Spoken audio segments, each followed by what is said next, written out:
Hello, my friends, and welcome to Fear into Faith. This is our Miracles, Signs, and Wonders edition. I am your host, Summer Day, and with me today is a studio audience! Yay! I gotta be real for a second. It is so much more fun to interview people when there's a really awesome studio audience. We have a great story for you to hear today. It's about a man, but when he was 10 years old, was on his deathbed, saw 3 angels, and was miraculously healed. Welcome to our stage, Todd Jones. Thank you. Nice to meet you. I love this story. I remember when you sent this in, I read it so many times. I couldn't believe that this had happened. It's so good. And we're going to leave everyone on a cliffhanger. Before you share your story, tell us about you. Where are you from? Well, I'm originally from about 7 miles down the road, Irving, Texas. My father was a Pentecostal minister. Come on, Pentecostal. My mom grew up with Oral Roberts. She was in his tent meeting. She was one of the K singers, the K sister singers. Nice. She and Oral. Can you really quick share for people who Oral Roberts was? Because not everybody knows that name. Oral Roberts is 1948. He started his ministry. 47, he started his ministry. And he was a healing tent revival meetings from the 50s all the way up to have his own Oral Roberts University in Tulsa, Oklahoma, which is where I live now. Wow. And he also helped start Southwestern Bible College in Oklahoma City. Nice. But that was in 1947. Yeah, so he was, at the time, he was known all over the world for having a very large healing ministry. Right, right, he was. But my mom, he started a church. Well, actually, the church was already started, but he in Shawnee, Oklahoma, and that's where my mom really met him. My grandpa was a Pentecostal preacher. Wow. And so there's a generation there, but there are also generational curses, which that's a whole nother story when you get into that. But a whole nother interview. So that's where you were born and raised near here, and now you live in Oklahoma. Now I live in Oklahoma. You married? I'm married. Kids? I have 2 kids, and I have 2 stepchildren. Nice. And we have 9 grandkids altogether. Wow. So, and what do you do in the world, Todd?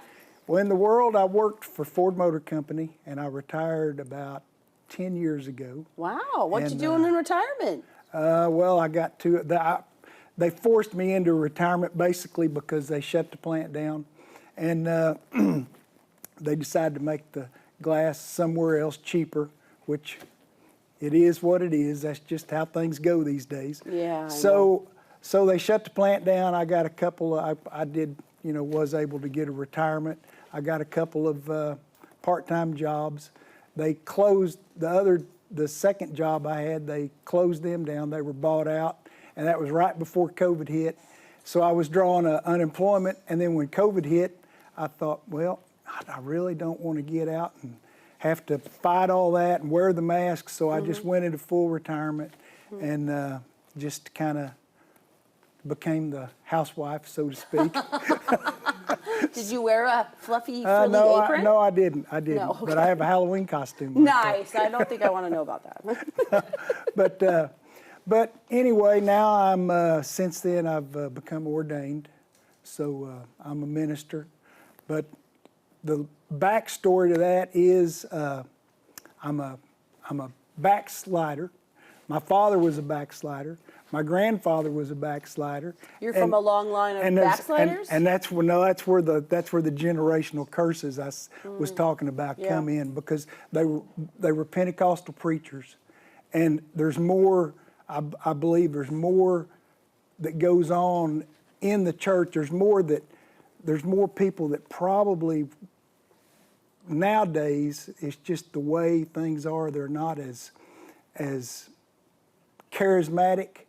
It's more, let's go to church and let's get a 30-minute sermon and 3 songs and fog machines or whatever it is that they want to talk about. Yeah, we're working on that. Yeah. We got to bring back the charisma. We got to bring back passion for the Lord. If you don't go to church, and even as a Christian, if you don't go to church and feel convicted to where you feel like you have to get up off of your seat, because every Christian needs a good sermon that just gives them, it fills your spirit, it touches your soul. You know, it's not enough to just read the Bible. We get all of the, we get the Word of God from reading the Bible. But if you don't go to church and you just walk out and go, oh, well, that was a good service, and you don't remember what they talked about, but you're going to remember 2 days later what he said that made you want to get up, you know, or make you want to say amen or hallelujah or whatever. And it's just, it's not in that. And it's because I think too many are considered non-denominational. You know, years ago it was a Pentecostal holiness. And when I say Pentecostal, I'm not talking roll your hair in a bun, no makeup. I'm talking spirit-filled, speak in tongues, Pentecostal. And honestly, growing up in it, being around it, I never spoke in tongues. I was used to it. I can remember when we went to Assembly of God Church, I believe it was Royal Rangers was the boys group, and I forgot what they called the girls. But the Baptist girls would come with their friends, and somebody would get up and they'd start speaking in tongues or something, and it was like you could see the Baptist girls get out and they'd run out, you know. And well, I have to tell you really quick, we traveled for 3 years in an RV. We went to 31 states, so I've been to church in a large part of this country, and it is what you said. There's not a lot of churches that have that passion and zeal, that have a great worship team, that have people that, you know, want to stand up, raise their hands for Jesus, get a little crazy, and then that have a really great preacher, too, with a great message, heart for the Lord. Right. There's some amazing churches. In fact, in Fort Worth, there's Mercy Culture. Shout out to Mercy Culture, my church. Oh, my gosh, they're amazing. They're amazing. They're on fire. Yeah. But there is a lack of passion in several of the churches out there, and there's a lack of passion in the members. It was disheartening for me to travel and see that church for some is a box on a to-do list. And they're just checking that box off every week. And it's really hard for me.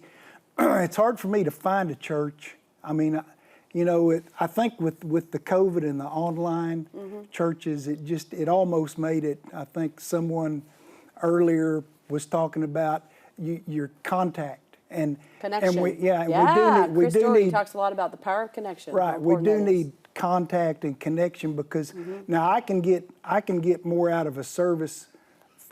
Watching a spirit-filled service that's maybe a 2-hour service rather than sit and watch you see your local, I'll call it non-denominational church. You got to stop that. I go to a non-denominational church in Los Angeles that's full of lots of fire. Well, some of them are, but a lot of them aren't. A lot of them are just like, I think it depends on where you go. You can go to a Lutheran church full of fire. I bet there's a Pentecostal church somewhere out there not full of fire. Oh, there are. There are. So I don't think it's depending on non-denominational, denominational, Catholic.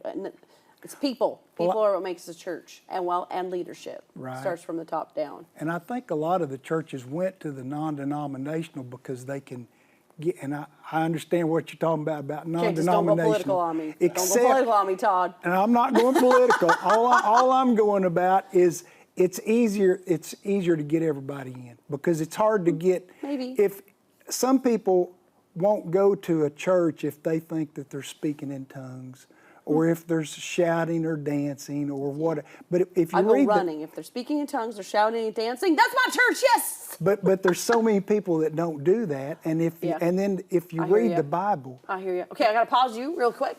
We're gonna take our first commercial break, and we'll be right back right after this. Welcome back, my friend. We are hanging out with Todd Jones, and we are just about to get into your miracle story from when you were 10. Right. Whoo, it's a powerful one. Right. So take us to that day, where you were, what was going on. Well, it was June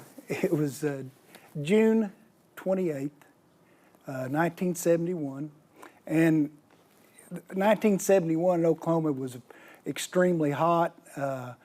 In the from 1970 on, it was extremely hot. And 2 years prior, they thought I had a heat stroke. Because it was so hot. Right, and of course back then we didn't have air conditioning anyway. Yeah.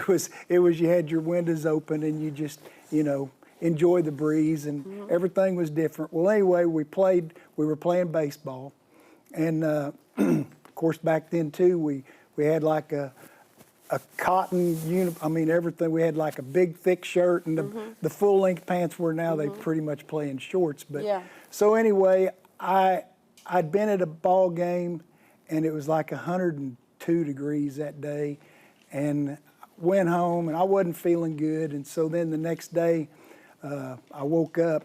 This was like on about the 26th. I went into the coma on the 28th, but on the 26th, I woke up feeling bad, and my mom, she called the doctor, and they said, "Oh, just give him cold baths, try to get his temperature down." Yeah. I think it was like about 102 then. Yeah. And it jumped up to 104 or 5. And of course, nowadays, having grandkids, they don't seem to worry that much about it, but back then they did more, I guess. I still worry if it hits 104 or 105. That's a good temperature. That's the thing to worry about. But anyway, so I ended up going to the clinic. They took me into the clinic, and they said, well, it might just be some heat stroke again. Yeah. Watch him, keep giving him the baths, make sure he gets plenty of liquids. So they did that. So then the next day after that, I was in bed. You get the cold, hot, cold, hot. And when my grandma and aunt came over, they came over, and I was watching the Mr. Ed show, and they went in the front room, and they came back, and they were going to go to the store. I don't know, whatever they were going to do. They went and came back later, and my mom thought I was asleep. Well, when they went in there, they tried to wake me up, and I wouldn't wake up, and they pulled my eyelids up, and my eyes had rolled back in my head. So they got me in the car, and they ran me to the St. Francis Hospital in Tulsa. And by that time, I was starting to, from what they tell me anyway, I was starting to have convulsions, and they had me in the emergency room, and I was just just thrashing around. And, Oh, wow. And they were trying to tie me in the bed, and as they were wheeling me down to do some kind of, I don't know, some kind of x-rays or whatever. Well, I was about to tip the bed over. My mom just started saying, Jesus, Jesus, Jesus. And it calmed me down.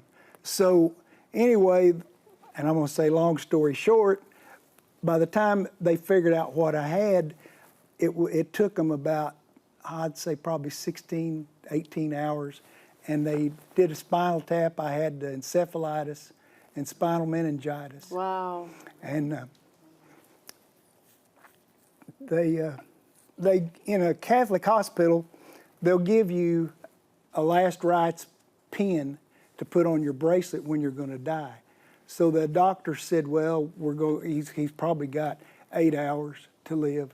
Oh my goodness. If he does live, he'll be a vegetable. Won't be, the Todd that you knew. So anyway, so they put that pin on you. they put the pin on me, and I was in intensive care, and I was on the child's ward. And they ended up over a 3-day period, they basically emptied out the child's ward up there, because for 3 days all I did was scream and holler. I was tied down. My legs were tied down, my body, my head. They had a nurse that back then, I don't know what it was, but they had something in my mouth that they had to hold on to keep me from swallowing my tongue. Oh, no. My head was tied down to the bed. And so Is that just from the infection and everything? Is that just what was going on? I guess it was just from everything, from the infection, from the heat, from the temperature that I had, everything that they were just trying to, because originally they thought I only had 8 hours to live, and here I was going on 3 days. Wow. And of course, during all my heart as like a mom, a mom of 3, I'm thinking of your mom, and I'm thinking that would be one of the most torturing things in the whole world, to have to sit and watch your kid thrashing about, and he's got 8 hours to live, and he won't stop screaming. I just feel like, I don't know if my heart could handle that. Well, during all that time, of course, my mom had gotten on the phone, and my mom and dad both, they were calling everybody they knew. And I think Oral was I believe he was in Hawaii having some kind of meeting. And I think it was a conference with like 3,000 people or something like that. And of course, back then they didn't have cell phones, so it probably, there were people all around. Our evangelistic temple is where we went to church in Tulsa, and that's where Oral was a member of that church. Yeah. And so they had a lot of people starting to pray for you. there were a lot of people, and there were people all over the country. But back then, it's like you couldn't pick up the cell phone and start texting people and say, "Here, pray for this kid." Or one of the greatest benefits of social media is being able to do one post. Last year, my daughter was in the ICU, my youngest, not just once but twice. And I'll never forget the comfort that I was able to feel as a mom, being able to just say, my family needs prayers right now. And there was just like, boom, 100 people. And then when I posted a picture that it was my daughter, and it was like, hey, I need prayer. I have to say, as much as there's dark and evil and horrible things about social media and how it's really caused a lot of problems with self-esteem and all that, that is one of the best, greatest things, is us being able to have prayers like that all over the world when we need them.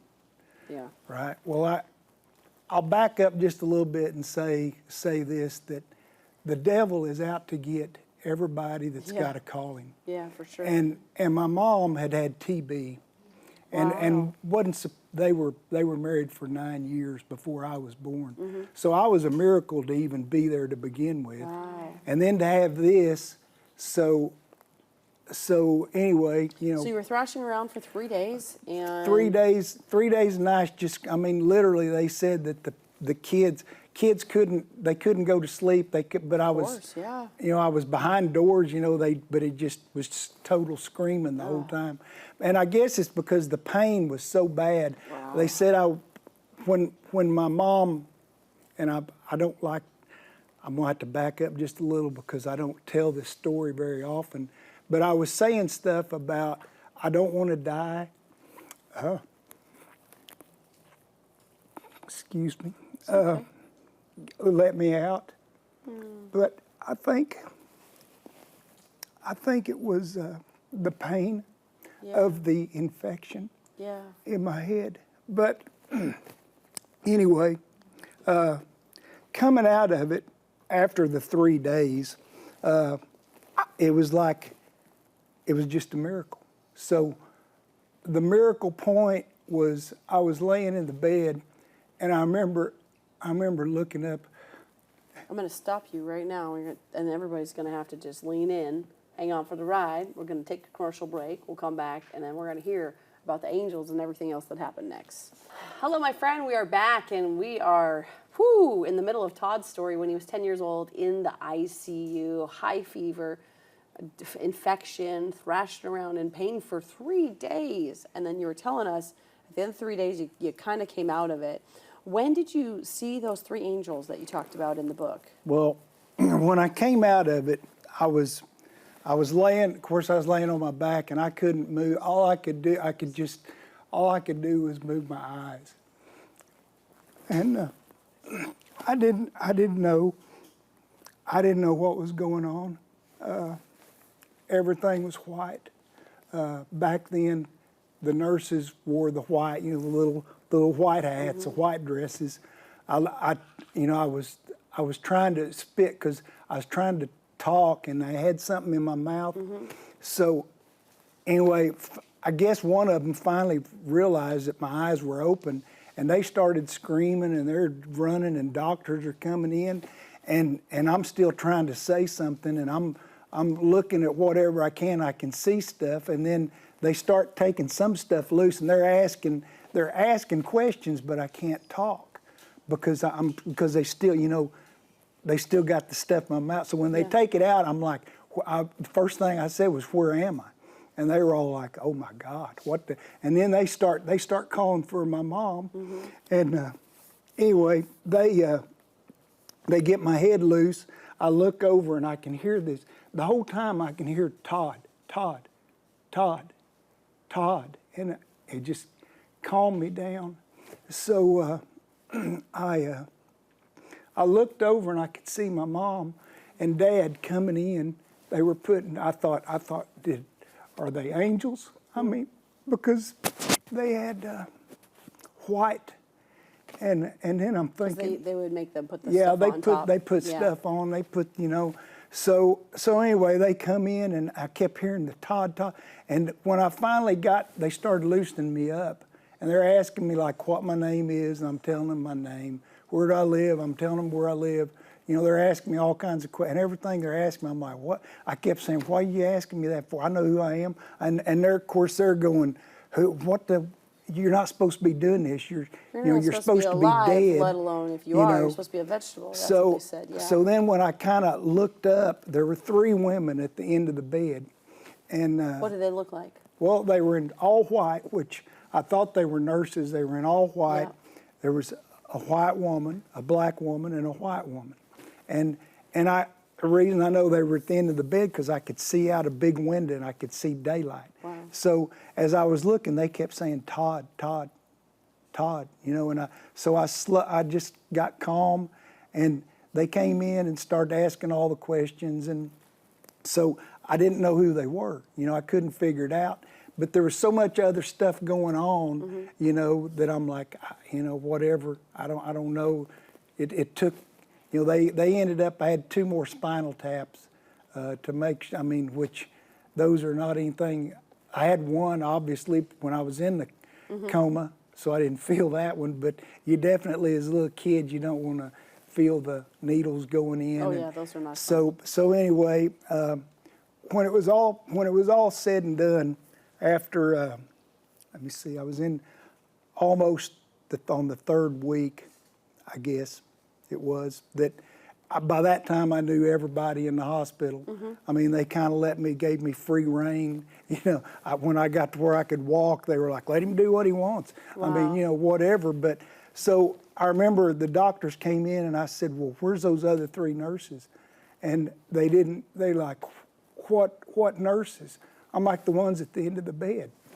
And they said, there weren't any. So I know that they were my angels. Wow. So, because since then, I don't know how many times I've been stuck under a raft going down the Colorado River. Couldn't get out of that. I've been lost in a cave in the Colorado, in the Cave of the Winds. You were lost in a cave? Well, I went there on a church camp, and we snuck in the back. Whoa. We snuck in the back where we weren't supposed to be, and it kind of caved in on us. Caved in on you? Yeah, the back of the Cave Did of the you see Winds. angels again? No, I didn't see angels, but the angels I mean, I just know I've been through so many things that my guardian angels, it's like I can tell, you know, when things happen. Yeah. I had a motorcycle wreck 2 years ago in West Virginia, and I laid the bike down so hard my knee put a dent in the gas tank. And, Oh my gosh. And when I hit the truck, because I was afraid she was going to T-bone me. So when I hit the truck, I had a helmet on, which I usually don't wear, but I did. So I had a little half helmet on, and I heard it. And when I went flying over the front of the windshield, I saw the truck like this far away, and all I thought was, it's going to hurt. So I say that. All I thought was, it's going to hurt. And then I blacked out, and I was standing up. The next thing I knew, I was standing up in the middle of the road, and the guys I was with, they said, man, you went over that. And he said, it's like you just got picked up, and you were standing there. We thought your legs were going to be broke. Wow. And so I know that was my guardian angels. I believe it, Todd. I saw something just like that happen right in front of my husband and I.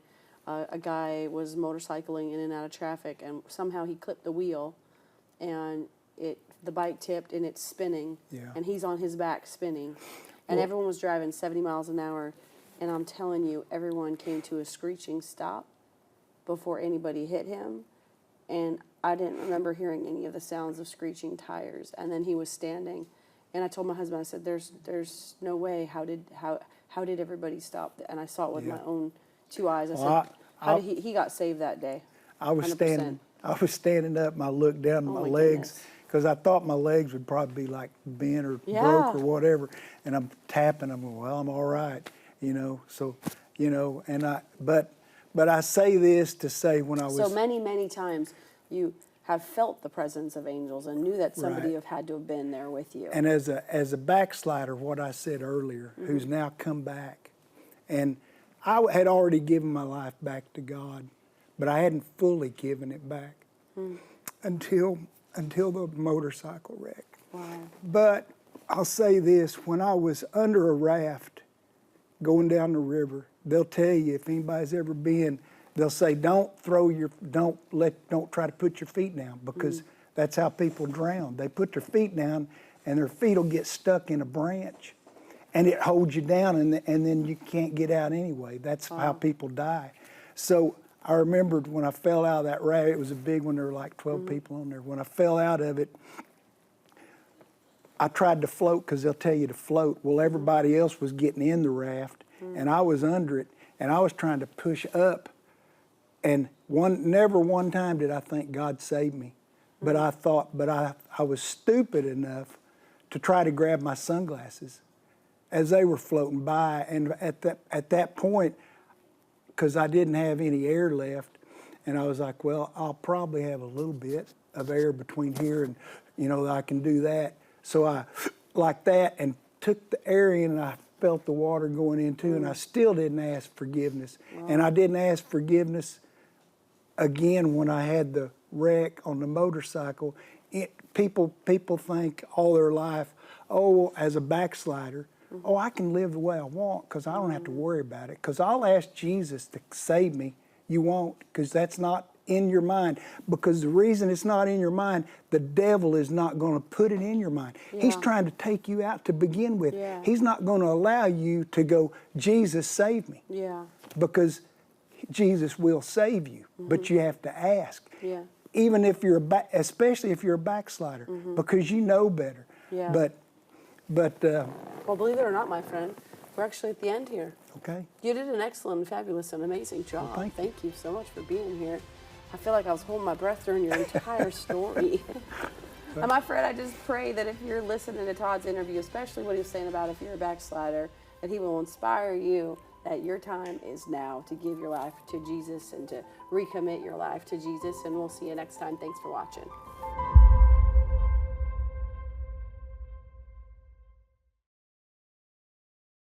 Join people from all walks of life from all over the globe as we read the Bible from cover to cover on Global Bible Revival right here on Zonder TV.